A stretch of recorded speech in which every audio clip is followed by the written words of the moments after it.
जी, मैं जी। पूछना ये चाह रहा था कि मैं कोई ऐसी किताब है जो मतलब नमाज के बारे में उसका मुझे नाम बतला दीजिए कि उसका नाम क्या है ताकि वो मैं किसी शॉप से खरीद लूं जिसमें कामल नमाज हो, मुकम्मल नमाज।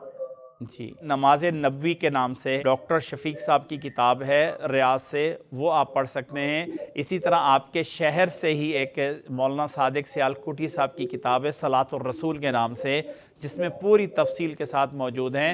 मौलाना सादिक डॉक्टर सियालकोटी साहब डॉक्टर नाम। शफीक और उसके अलावा डॉक्टर शफीक इसके अलावा इसके अलावा सलातुर रसूल, सलातुर रसूल, उसके राइटर का नाम है मौलाना सादिक सियालकोटी, आपके शहर से ही हैं, वफ़ात पा चुके हुए हैं बहुत पहले से।